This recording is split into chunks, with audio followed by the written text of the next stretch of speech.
Hi guys, how you going? A bit of a Workbench update. Got some new toys, mostly sent across to me from Dan. It's great to have a brother that is a wargamer as well. So got plenty of projects on the go here, but let's go and have a look at what's arrived new for me, and particularly what's exciting and inspiring, and hopefully you'll be excited and inspired too. All right, let's go and have a look. Alright, so here we have some foreground buildings that were given to me by wargaming buddy Ian, because they were given to him by some kind soul that didn't need them anymore, downsizing. I'm not even really sure of the situation, but yeah, really nice buildings. He gave them to me because he knew I'm a terrain addict, and I'd actually forgotten how good these foreground buildings were, because Foreground is no more, I believe. I believe they went out of business a few years ago. You can still see quite a few of their products available online and bits and pieces. So we've got this big building here, and as well as that, these three damaged small sort of buildings, double-story buildings, triple-story buildings, but they're amazingly well detailed inside. You look down in there, you know, you can just conjure up visions of guys hiding in the attic, ready to shoot out. So sorry to say you can't buy these anymore. We have obviously 3D printed stuff now, which I think is probably part of the reason that a lot of the MDF stuff is no longer around. But the 3D stuff doesn't appeal to everybody. One thing, of course, is that you've got to print it. You've got to have a printer, and then you've got to paint it. So I've got a lot of 3D printed stuff. Most of it's not really painted, and so that's the negative of it there. Whereas these, you just pop them out. Admittedly, I've also got some of the foreground stuff, and it's not painted either, because the putting together of these can be a bit of a nightmare. So maybe that's another reason. Even come complete with a little barrier and a place for the cold guys to gather at night while they're on watch, making sure that no bad guys get in. So yeah, very impressive little buildings, and to get them for free through someone else's generosity makes them even so much nicer for me. So that's one thing that I've been doing and getting. Let's move on to something else. Alright, here's another thing that I got. And this one is truly amazing.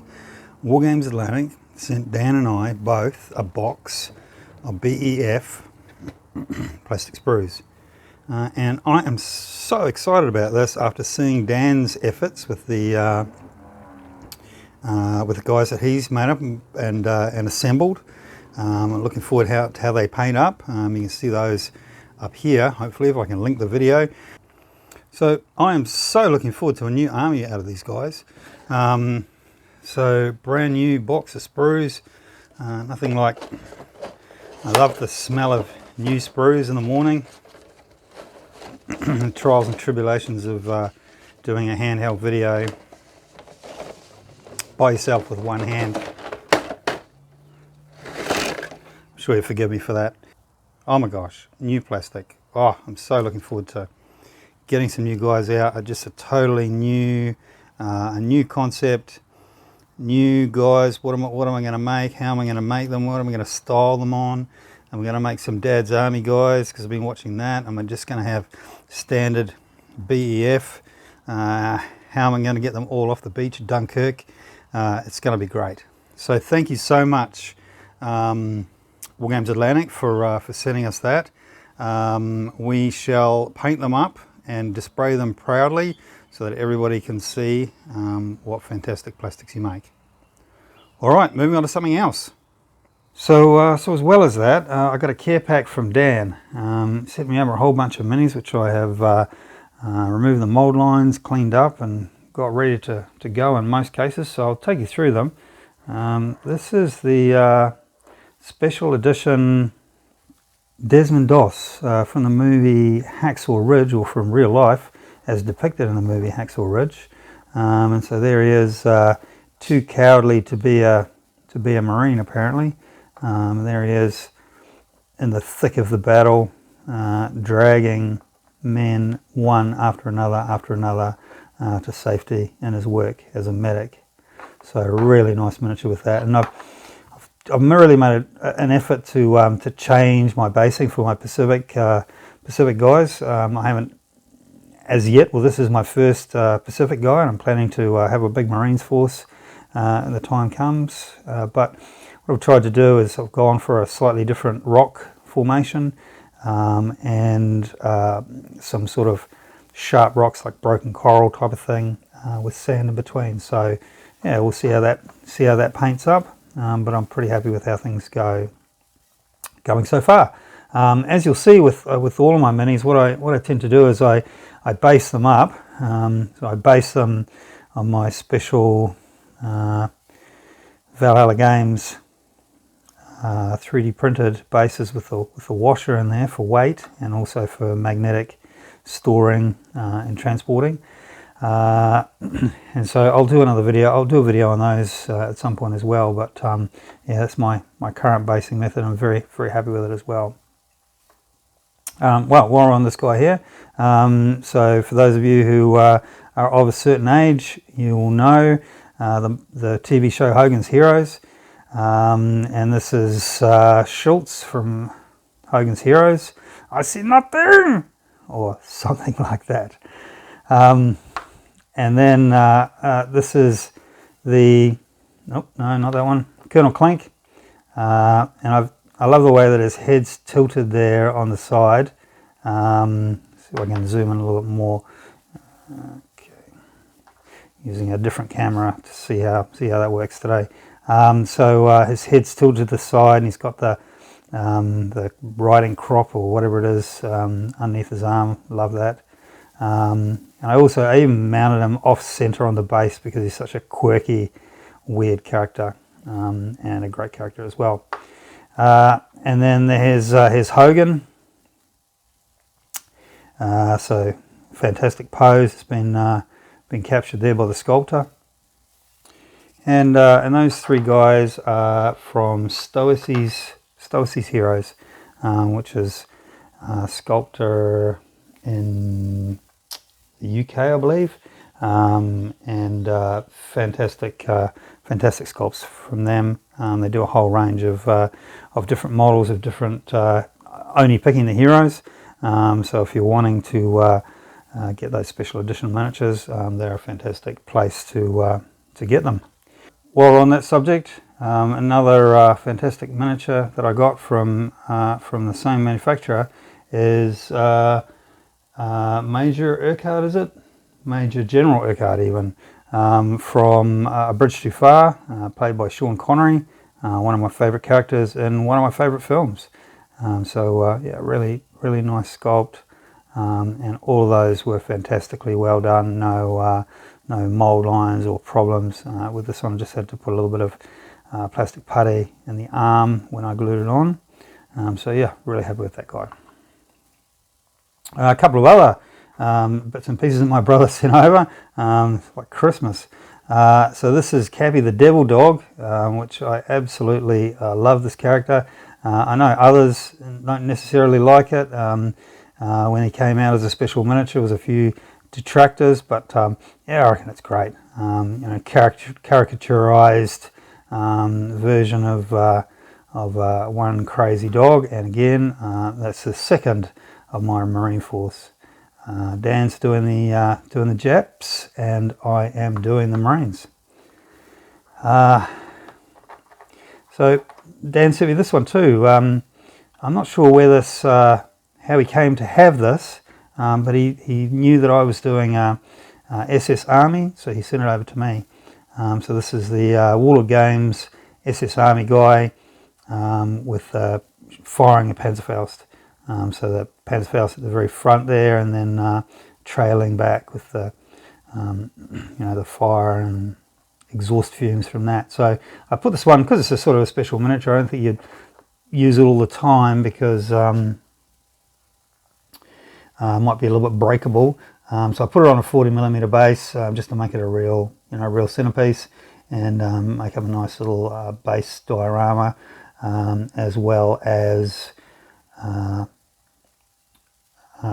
counterbalancing that extra weight out the front so it doesn't fall over and snap off that thin point where the middle is there. And the final one of the special minis that Dan sent me was this one here. This is David Sterling, SAS founder, again Warlord Games special miniature, and this is him in the desert. It gets cold in the desert apparently, and it looks like a flare gun in his hand there. I'll have to have a look and see before I start painting them up as to for colouring and that for that guy. So yep, very impressive. Alright, so that's all fantastic stuff, but it's not all beer and skittles, because I got these support team from Warlord Games guys that I bought from War and Peace Games, and in general this is a new Warlord resin. In general I quite like it. The sculpts are really clean, not much in the way of mould lines. Generally they're pretty good, but I do have a few issues. First one, and this has nothing to do with resin, but look at the size of these two guys. They're supposed to be 28mm. It's a bit hard to tell maybe from the video angle, but you know, this guy here is ridiculously large as compared to the small guy. Apologies for the video, should have had a tripod. Anyway, so that's not really a resin thing. Second thing though is one of these guys had a SMG. The barrel just broke off. It was slightly bent. I did heat it up in water, which I believe is the appropriate method, and it just snapped right off. So I wasn't too impressed with that. Some of the other stuff is a little bit bent, but yeah, I'm not going there to try and actually, is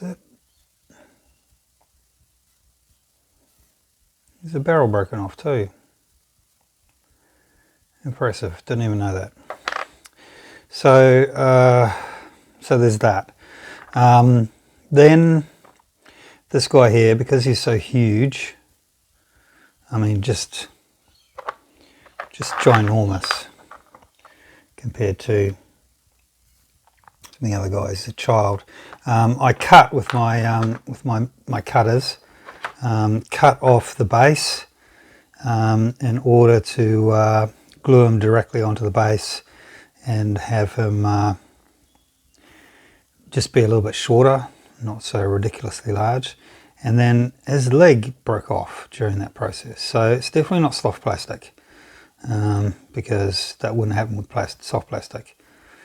I guess in metal you wouldn't have been cutting off the base, because the only way to remove the bases is grind them off, and that's a terrible process as well because you melt the stuff. So I don't know, is that just me being overly fussy?